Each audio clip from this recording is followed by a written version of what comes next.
അല്ല, ഇതെങ്ങനെയാണ് നിങ്ങൾ അറിഞ്ഞത്? ഇന്ന് വരും ഇവിടെ വരുമെന്ന് അറിഞ്ഞത് എങ്ങനെയാണ്? ഇന്നിവിടെ വരുമെന്ന് എങ്ങനെ അറിഞ്ഞത്? മാത്രമായിട്ട് എല്ലാവരും സ്ഥലം എവിടെ? തൃശ്ശൂരിൽ ഇവിടെ വരെ വന്നു. നിങ്ങളിപ്പോൾ എത്ര പേരാ വന്നത്? 20 പേര്. അപ്പോൾ സ്ഥിരമായിട്ട് ബിഗ് ബോസ് കാണുന്ന ആൾക്കാരാണോ 20 പേര്? ആരെയും ഫസ്റ്റ് സ്റ്റാർട്ട് ചെയ്ത ആരാണ് ഇങ്ങനെ പോകാൻ നമുക്ക് എയർപോർട്ടിൽ പോയി വെൽക്കം ചെയ്യാനുള്ള ആ ഒരു ഇത് തുടങ്ങിയതാണ്?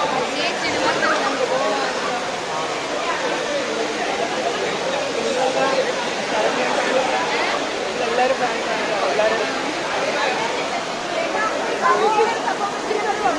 അടിപൊളിയായിരുന്നു. അവസാനം വരെ പിടിച്ചു നിന്നു. ഞങ്ങളെല്ലാം സപ്പോർട്ടായിരുന്നു. ഞാൻ കൊല്ലത്തുനിന്നാണ് വരുന്നത്. വയനാട് അത്രയും ഞങ്ങൾ ഭയങ്കര ഇഷ്ടമാണ് ആളിന്. അതുകൊണ്ടാണ് നമ്മൾ വന്നത്. അല്ല, നിങ്ങളൊക്കെ എങ്ങനെയാ അപ്പോൾ അറിഞ്ഞത് ഇന്ന് വരുന്നുണ്ട് ഇവിടെ വരുന്നുണ്ടെന്നൊക്കെ? നമുക്ക് ചേച്ചി ഇങ്ങനെ പറഞ്ഞായിരുന്നു. ചേച്ചിയാണ് നമുക്ക് ഏറ്റവും പ്രിയപ്പെട്ട ഒരാളാണ് എനിക്ക് ചേച്ചിയാണ് ഇപ്പം എല്ലാവരെയും കോർഡിനേറ്റ് ചെയ്തെന്നാണ് പറയുന്നത്.